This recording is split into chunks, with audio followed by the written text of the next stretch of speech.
Good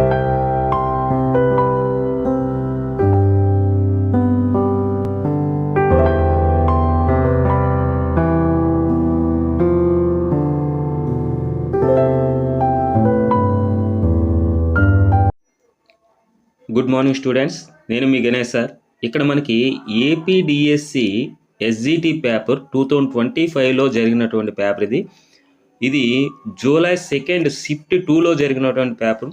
ఈ పేపర్లో ఇచ్చినటువంటి మ్యాథ్స్ ఏ విధంగా ఇచ్చాడు, ఏ విధంగా కఠినంగా ఉన్నాయా, ఎన్ని క్వశ్చన్లు కఠినంగా ఉన్నాయి, ఎన్ని క్వశ్చన్లు అనేవి చాలా ఈజీగా ఇవ్వడం జరిగింది, ఎన్ని క్వశ్చన్లు అనేవి తెలుగు అకాడమీ బుక్ రిలీజ్ చేయడం జరిగింది ఏపీ గవర్నమెంట్, ఆ బుక్లో ఇవ్వబడ్డాయో ఈ యొక్క వీడియోలో మీకు చాలా వివరంగా చెప్పడం జరుగుతుంది.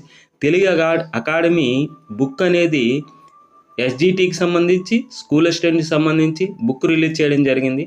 ఆ బుక్ అనేది చాలా యూస్ఫుల్గా ఈ 2025 డిఎస్సికి మాత్రం యూస్ఫుల్గా ఉందని నేను చెప్పగలను. ఎందుకంటే ఆ బుక్ని రిఫర్ చేస్తే మ్యాక్సిమం 85% ఆఫ్ క్వశ్చన్స్ అన్నీ కూడా ఆ తెలుగు అకాడమీ బుక్ నుంచే ఇవ్వబడినవి. కాబట్టి ఆ తెలుగు అకాడమీ బుక్ని ఖచ్చితంగా ప్రతి ఒక్కరు కూడా చేసినట్టయితే మీకు మంచి స్కోర్ రాబోయే కాలంలో డిఎస్సిలో అవ్వచ్చు, టెట్లో కావచ్చు, మీరు చేయగలుగుతారు. ఓకే, ఇప్పుడు ఈ క్వశ్చన్ చూడండి, చాలా ఈజీగా ఉంటుంది క్వశ్చన్. ఫస్ట్ క్వశ్చన్ ఏంటంటే మనకి ఫస్ట్ క్వశ్చన్ పూర్ణాంకాలకు గుణకార తత్సమాంసం అని అన్నాడు. పూర్ణాంకాలు అంటే హోల్ నెంబర్స్ అనమాట. డబ్ల్యూ ఎక్కడి నుంచి ఉంటాయి? 0, 1, 2, 3 ఎక్సెట్రా సో ఆన్, ఇలా పూర్ణాంకాలు ఉంటాయి. ఈ పూర్ణాంకాల్లో గుణకార తత్సమాంసం అని అన్నాడు. గుణకార తత్సమాంసం ఏంటి? 1 అనమాట. గుణకార తత్సమాంసం అంటే ఒక సంఖ్యని దేని చేత గుణిస్తే మనకి అదే సంఖ్య రావడం జరుగుతుంది. 1 చేత గుణిస్తే మనకు అదే సంఖ్య రావడం జరుగుతుంది. ఇప్పుడు 2 అనే సంఖ్య ఉంది, దేని చేత గుణిస్తే మళ్ళీ మనకు 2 రావడం జరుగుతుంది? 1 చేత గుణిస్తే. అంటే 2ని 1 చేత గుణిస్తే 2 రావడం జరుగుతుంది, అదే సంఖ్య రావడం జరుగుతుంది. అప్పుడు ఆ 1ని గుణకార తత్సమాంసం అని అంటారు. అంటే ఆ గుణకార తత్సమాంసం విలువ 1 అనమాట. ఆ 1 అనేది ఎక్కడ వస్తుందో చూడాలి. ఇప్పుడు 6 పవర్ 0 వాల్యూ 1, 8 పవర్ 0 వాల్యూ 1, 1లో 1 పోతే 0. ఇది కాదు మన ఆన్సర్. ఇది 223, ఇది 224, మైనస్ చేస్తే -1 వస్తుంది. -1 పవర్ 223 ఇచ్చాడు. ఇది బేసి సంఖ్య. ఒక -1కి పవర్ అనేది బేస్ సంఖ్య ఉన్నట్టయితే -1 వస్తుంది.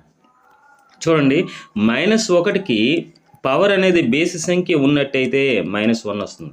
-1కి పవర్ అనేది సరి సంఖ్య ఉన్నట్టయితే 1 వస్తుంది. కాబట్టి ఇది కూడా 1 రాలేదు, కాబట్టి ఇది కూడా మన ఆన్సర్ కాదు. ఇక్కడ చూడండి, ఈ రెండు కూడా హారాలు సమానంగా ఉన్నాయి కాబట్టి లవాలను కలిపినట్టయితే 5 + 2 7/7 that equal to 1.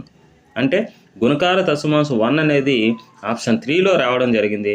Option 3 is right answer అవుతుంది. ఇక్కడ చూడండి, ఈ 2కి 2కి క్యాన్సిల్ అయింది, ఈ 3కి 3కి క్యాన్సిల్ అయింది, -1 వచ్చింది. ఇక్కడ -1 రావడం జరిగింది మనకి. కాబట్టి ఇది కూడా మన ఆన్సర్ కాదు. ఆప్షన్ 3 ఈజ్ రైట్ ఆన్సర్ అవుతుంది. Next question. ఇక్కడ ఈ క్వశ్చన్ బాగా పరిశీలించినట్టయితే 16, 20, 24లచే నిశ్శేషంగా భాగించబడే 4 అంకెల అతిపెద్ద సంఖ్య అన్నాడు. అంటే ఈ 16 చేత భాగించబడాలి, 20 చేత భాగించబడాలి, 24 చేత భాగించబడాలి. అప్పుడు 16కి, 20కి, 24కి కాసా కట్టాలి. కాసా కట్టినట్టయితే ఇవి 4 ఎక్కం చదిపోతుంది. 4 4లు, 4 5లు, 4 6లు. మళ్ళీ ఇది 2 ఎక్కం చదిపోతుంది. 2 2లు, 2, ఇది 5ని అలా దించాలి, 2 3లు. ఇప్పుడు చూడండి, 4 2 8, 8 2 16, 16 5లు 80, 80 3 240. అంటే 240 అనేది కాసాకు వచ్చింది. ఇప్పుడు 4 అంకెల అతిపెద్ద సంఖ్య ఏంటి? 9999. అప్పుడు ఏం చేయాలి? ఈ 240 చేత భాగించండి. 244లు ఎంత? 960. ఇంకెంత మిగిలింది? 9. ఈ 9లోంచి 6 పోతే 3, ఈ 9ని దించినట్టయితే 399 మిగిలింది. 241 ఒకట్లు 240. ఇంకెంత మిగిలింది? 9, 5, 1. అంటే ఇది మిగిలిపోయిందనమాట. అతిపెద్ద సంఖ్యలో ఇది మిగిలిపోయింది.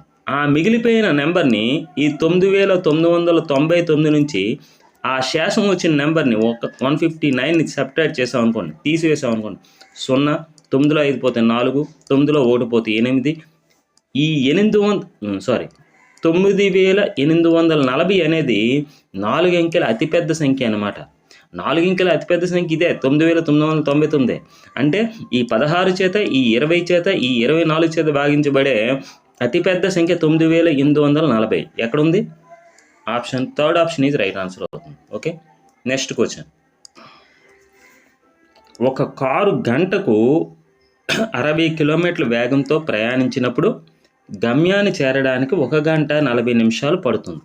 ఒకవేళ కారు గంటకు 20 కిలోమీటర్లు ఎక్కువ వేగంతో ప్రయాణం చేస్తే అది ఎన్ని నిమిషాలు ముందుగా గమ్యాన్ని చేరుకుంటుంది అన్నాడు. అసలు ఇక్కడ వేగం ఇవ్వబడింది, కాలం ఇవ్వబడింది. అంటే వేగము ఈక్వల్ టు దూరము బై కాలం. ఇక్కడ వీటి మధ్య సంబంధం అనేది మనకు తెలియాలి. వేగం పెరిగినట్టయితే, దూరం పెరిగినట్టయితే వేగం కూడా పెరుగుతుంది. అంటే ఈ రెండింటి మధ్య అనులోమాన సంబంధం ఉంటుంది. వేగం పెరిగినట్టయితే కాలం తగ్గుతుంది. అంటే ఈ రెండింటి మధ్య సంబంధం విలోమానుపాతంలో ఉంటుంది. అంటే వేగం పెరిగితే కాలం తగ్గుతుంది, వేగం తగ్గితే కాలం పెరుగుతుంది. ఇప్పుడు చూడండి, ఫస్ట్ ఎంత ఉంది వేగము? 60 కిలోమీటర్ వేగం ఉంది, గంట ఉంది. అప్పుడు ఎంత టైం తీసుకున్నాడు? 1 గంట 40 నిమిషాలు. 1 గంట అంటే 60 నిమిషాలు ప్లస్ 40 నిమిషాలు, 100 నిమిషాలు టైం పట్టిందన్నమాట. అంటే 60 కిలోమీటర్ గంటతో ప్రయాణం చేస్తే 100 నిమిషాల సమయం పట్టింది. మరి 20 కిలోమీటర్లు గంటకి 20 కిలోమీటర్లు వేగం పెంచాడు. అంటే ఈ ఉన్న 60 kmpHని ఒక 20 పెంచితే ఎంత అవుతుంది? 80 kmpH అవుతుంది. kmpH అంటే అర్థం ఏంటి? కిలోమీటర్ పెర్ అవర్ అనమాట.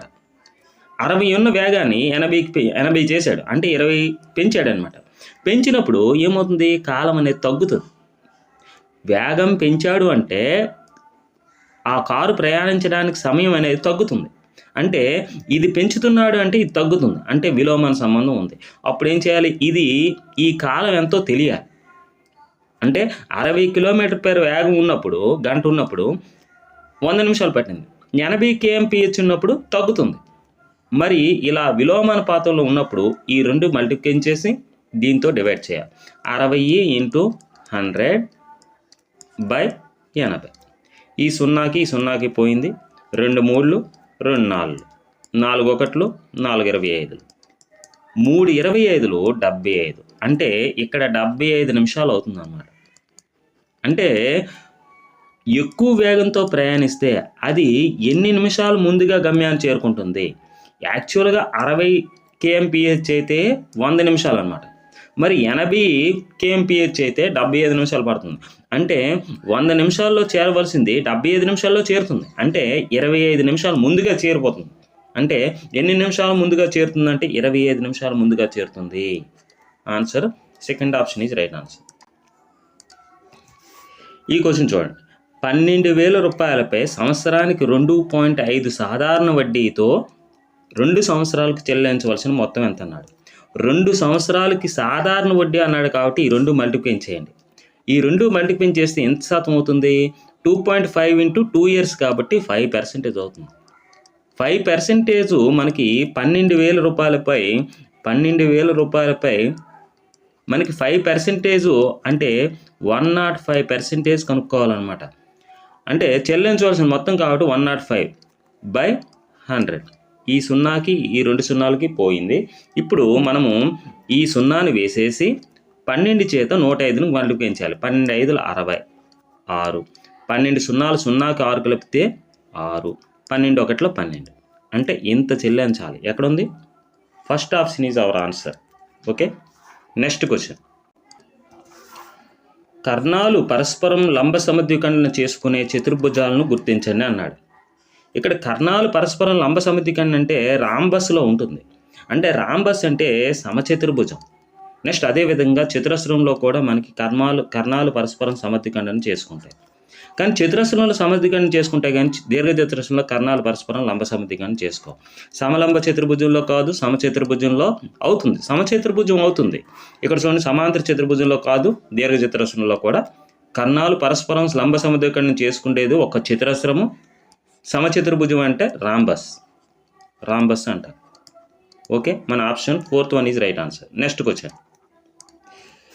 ఒక బహుముఖ పలకము యొక్క ముఖాలు మరియు శీర్షాలు. ముఖాలు అంటే ఫేసెస్, శీర్షాలు అంటే వెట్టిసెస్, అంచులు అంటే ఎడ్జెస్ అనమాట. ఆడు ఎఫ్ ఎంత ఇచ్చాడు మనకి? 20 ఇచ్చాడు. వెటిసిస్ ఎంత ఇచ్చాడు? వెటిసిస్ అంటే శీర్షాలు 12 ఇచ్చాడు. అయితే ఎడ్జెస్ ఈక్వల్ టు ఎంత అని అడిగాడు. మనకు ఆయిలర్ ఫార్ములా అనేసి ఒకటి ఉంటుంది. ఆ ఆయిలర్ ఫార్ములా అనేది F plus V equal to ఈ ప్లస్ 2 అనమాట. ఏ గణము కవ్వచ్చు, సమగణం కవ్వచ్చు, దేనికైనా సరే, క్యూబాయిడ్ అవ్వచ్చు, క్యూబ్ అవ్వచ్చు, దేనికైనా సరే మనకి ఈ ఫేసెస్ వెట్టెక్స్ కలిపితే ఎంత వస్తుందో ఈ ఎడ్జెస్కి 2 యాడ్ చేస్తే అంత వస్తుంది అనమాట. ఇది ఒక ఆయిలర్ ఫార్ములా. ఈ ఆయిలర్ ఫార్ములాలో సబ్స్టిట్యూట్ చేసాం అనుకోండి, ఇది ఇక్కడ వేసాం అనుకోండి, 20 + 11 12 ఈక్వల్ టు ఈ ప్లస్ 2. ఇప్పుడు ఈ 2 యాడ్ చేసి 32. ఈ 32ని ఈ 2 అనేది ఇటేపు వస్తే 32 - 2 that equal to edges. Edges equal to 30 అనమాట. అంటే అంచుల సంఖ్య ఎడ్జెస్ అంటారనమాట. ఎంత వచ్చింది? 30 వచ్చింది. అంటే second option is right answer. ఇక్కడ మనకి యాంగిల్ పి అనున్నది దాని పూరక కోణానికి సమానం. యాంగిల్ పి అనేది అంటే దాని పూరక కోణం అంటే 90 మైనస్ యాంగిల్ పి అనమాట. అంటే పి యొక్క పూరక కోణం 90 మైనస్ యాంగిల్ పి. క్యూ అనేది దాని సంపూరక కోణానికి సమానం. అంటే యాంగిల్ క్యూ అనేది దాని సంపూరక కోణం అంటే 180 మైనస్ యాంగిల్ క్యూకి సమానం. అయినా angle P is to angle queue value అంత అని అడిగాడు. ఇప్పుడు చూడండి, ఈ మైనస్ యాంగిల్ పి ఇటేపు వస్తే ఏమవుతుంది? ప్లస్ యాంగిల్ పి అవుతుంది. అంటే ఇది ప్లస్ అవుతుంది అనమాట, దీనికి యాడ్ చేస్తుంది. అప్పుడు ఏమవుతుంది? Angle P plus angle P అనేది 2 యాంగిల్ పి అవుతుంది, equal to 90 degrees. That equal to ఈ క్యూ అనేది మైనస్ ఇటేపు వస్తే ఏమవుతుంది? ప్లస్ అవుతుంది. అప్పుడు ఏమవుతుంది? 2 × angle Q equal to 180 degrees అవుతుంది. వాడు ఏమడిగాడు? Angle P is to angle Q అన్నాడు. ఇప్పుడు ఇది బై ఇది కట్టామనుకోండి, ఇది బై ఇది చేయాలి. ఇప్పుడు ఈ 2కి ఈ 2కి క్యాన్సిల్ అవుతుంది. 91 జా 92 జా. అంటే angle P by angle Q అన్నా, angle P is to angle Q అన్నా, యాంగిల్ క్యూ అన్నా ఒకటే. అప్పుడు 1/2 అన్నా 1:2 అన్నా ఒకటే. అప్పుడు ఏమవుతుంది? మన ఆన్సర్ 1:2 అవుతుంది. ఎక్కడుంది? Second option is right answer అవుతుంది. నెక్స్ట్ క్వశ్చన్, ABCDE ఒక క్రమషడ్భుజిలో అన్ని కర్ణాలు ఓ వద్ద ఖండించుకుంటున్నాయి. అయినా యాంగిల్ AOB ఎంత అని అడిగాడు. అసలు క్రమషడ్భుజి అంటే మనకి 6 భుజాలు 6 కోణాలు సమానంగా ఉంటాయి అన్నమాట. ఇక్కడ ఇది A, ఇది B, ఇది C, ఇది D, ఇది E, ఇది F. క్రమషడ్భుజి అన్నాడంటే అన్ని భుజాలు సమానం. క్రమ అని అన్నాడంటే అన్ని భుజాలు సమానం, అన్ని కోణాలు సమానం. ఇక్కడ కర్ణాలు, ఈ కర్ణాలన్నీ కూడా ఒక ఓ వద్ద కలుసుకుంటున్నాయట. ఇలా ఓ వద్ద కలుసుకుంటున్నాయంట. ఈ కర్ణాలన్నీ కూడా ఓ వద్ద కలుసుకుంటున్నాయి. ఓకే, ఇక్కడ ఓ వద్ద కలుసుకుంటున్నాయి. అయితే ఈ ఓ వద్ద కలుసుకున్నట్టయితే మనకి ఈ ఓ వద్ద కలుసుకున్నట్టయితే ఈ కోణం అడుగుతున్నాడు. యాంగిల్ AOC ఈ కోణం ఎంత అని అడుగుతున్నాడు. అసలు కేంద్రం వద్ద ఇక్కడ చేసే కోణం 360 డిగ్రీలు. ఇప్పుడు ఈ కోణం ఎంత ఉంటుందో ఈ కోణం కూడా అంతే ఉంటుంది, ఈ కోణం కూడా అంతే ఉంటుంది, ఈ కోణం కూడా అంతే ఉంటుంది, ఈ కోణం కూడా అంతే ఉంటుంది. ఎన్ని కోణాలు ఉన్నాయి? ఇలాంటివి 6 కోణాలు ఉన్నాయి. మొత్తం 6 భుజాలు 6 కోణాలు ఉన్నాయి. కాబట్టి 6 ఈ కేంద్రం వద్ద చేసే కోణాలు కూడా 6 ఉంటాయి. 1 2 3 4 5 6 అంటే 360 డిగ్రీల్లో 6 భాగాలు చేస్తే ఒక్కొక్క కోణం వెలుగు ఈ యాంగిల్ వాల్యూ వస్తుంది. ఎంత వస్తుంది? 660 అనమాట. 60 డిగ్రీలు రావడం జరిగింది. అలాంటి ఎన్ని కోణాలు? యాంగిల్ AOC అనేది ఇదొక కోణం, ఇదొక కోణం, ఇదొక 60, ఇదొక 60 కలిపితే 120 డిగ్రీలు అవ్వాలన్నమాట. యాంగిల్ AOC అని అన్నాడు. ఈ కోణం కలిపితే యాంగిల్ AOC అవుతుంది. అంటే ఆప్షన్ 1 ఈజ్ రైట్ ఆన్సర్ అవుతుంది. నెక్స్ట్ క్వశ్చన్, x = 1/3 ఇచ్చాడు. ఇందులో x సబ్స్టిట్యూట్ చేసి దీని యొక్క విలువ అడిగాడు. అప్పుడు ఏం చేస్తాం? 2 × 1/3 × 4 × 1/3 - 5 + 7. ఇప్పుడు ఏమవుతుంది? 2/3 × 4/3 - 5 + 7 దట్ ఈక్వల్ టు 2 4 8/3 3 9.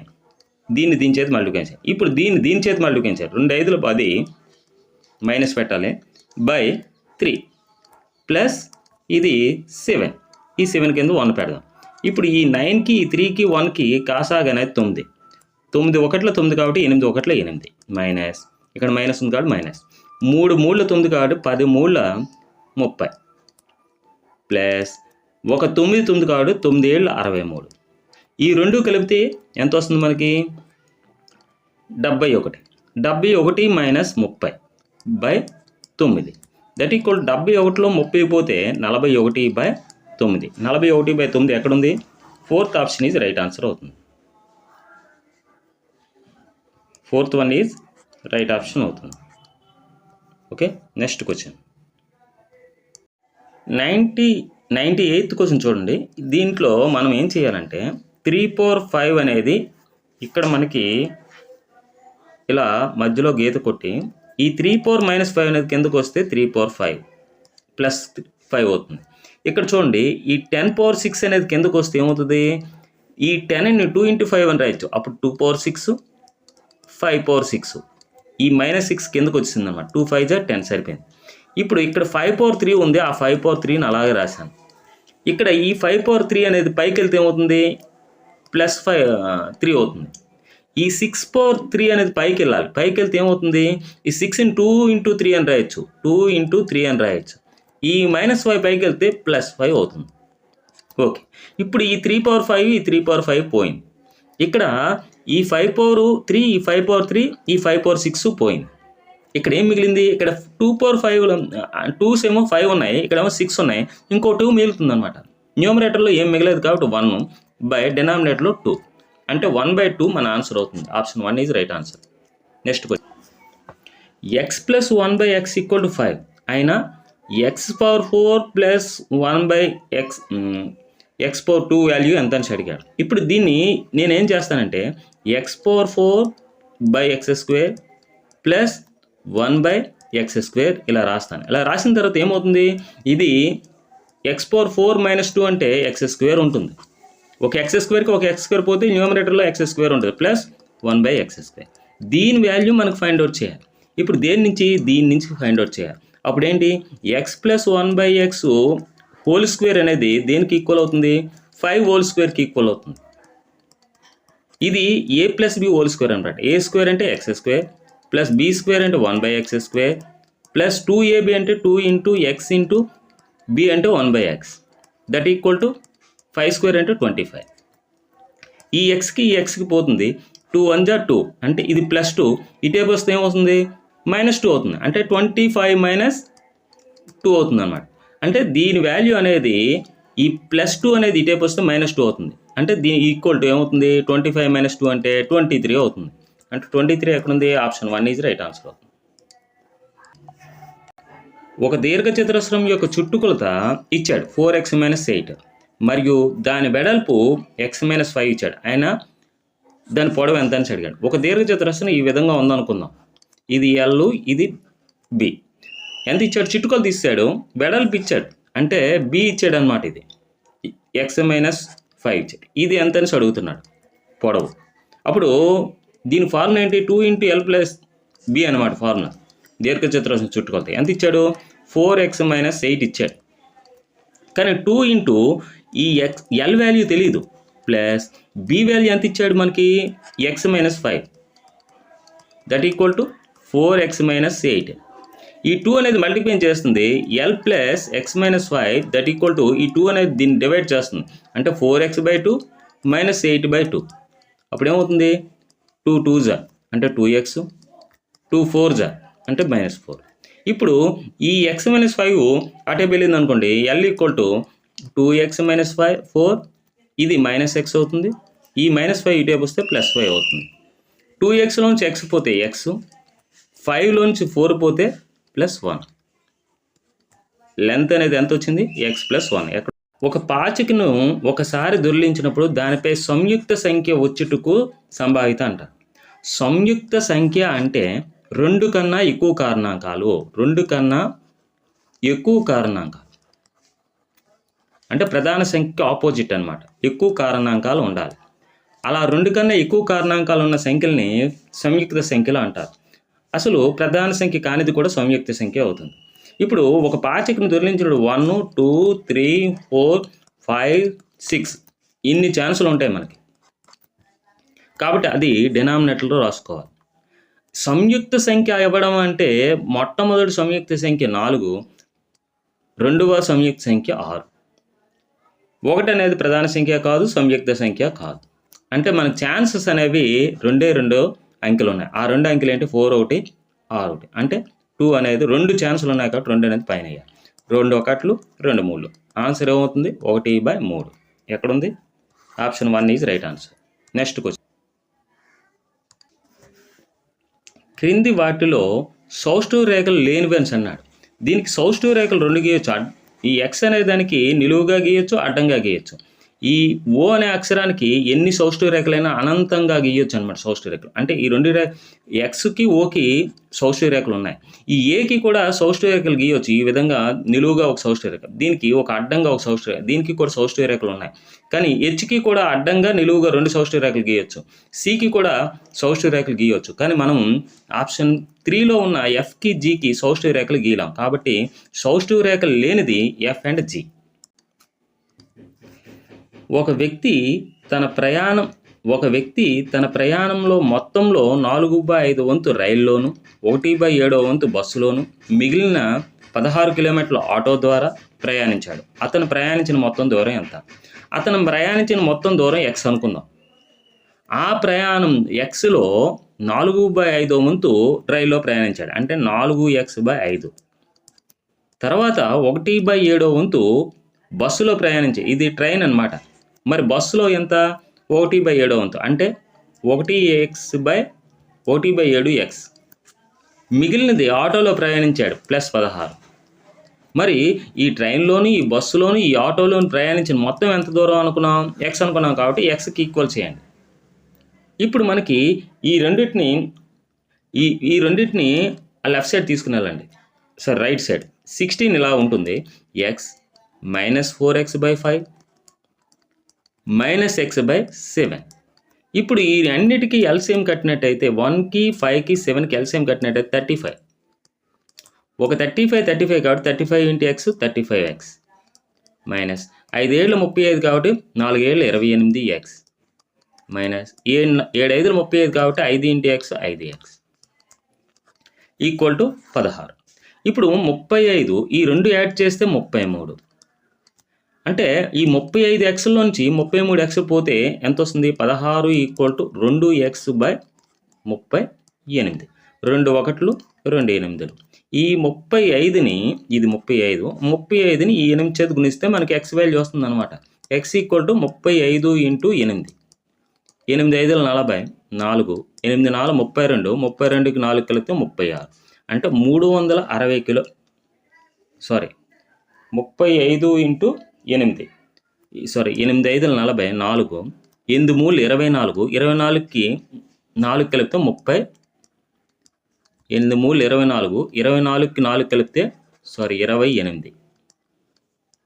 8 5 40, 0 4 8 3 24, 24కి 4 కలిపితే 28. 280 కిలోమీటర్లు మొత్తం ప్రయాణించవలసిన దూరం. Okay, option 2 is right answer. Next question. ఘనపరిమాణము 275 ఘనపు సెంటీమీటర్లు, భూ వైశాల్యము 25 చదరపు సెంటీమీటర్లు. ఆ దీర్ఘగణం యొక్క ఎత్తు ఎంత అని అడిగాడు. ఏ దీర్ఘగణం కావచ్చు. ఒక దీర్ఘగణం ఈ విధంగా ఉంది. ఈ దీర్ఘగణం యొక్క ఘనపరిమాణం అడిగితే దేనికైనా ఘనపరిమాణానికి ఫార్ములా ఏంటంటే ఘనపరిమాణం ఈక్వల్ టు భూ వైశాల్యము ఇంటూ ఎత్తు.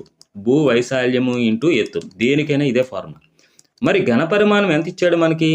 275 ఘనపు సెంటీమీటర్లు ఇచ్చాడు. భూ వైశాల్యం ఎంత ఇచ్చాడు? 25. అంటే భూ వైశాల్యం అంటే ఇదనమాట. ఇది భూ వైశాల్యం 25 ఇచ్చాడు. కానీ ఎత్తు అడిగాడు. ఎత్తు ఎంత తెలియదు. హైట్. ఇప్పుడు హైట్ కావాలంటే ఏం చేస్తాం? 275ని ఈ 25 చేత భాగిస్తాం. 25 1 25, ఇంకా 2 5 మిగిలింది. 25 1 25. హైట్ ఎంత వచ్చింది? 11 సెంటీమీటర్లు వచ్చింది. అంటే ఇక్కడ సెంటీమీటర్లో ఇచ్చాడు కాబట్టి 11 సెంటీమీటర్లు. ఎక్కడుంది? Option 1 is right answer. Okay.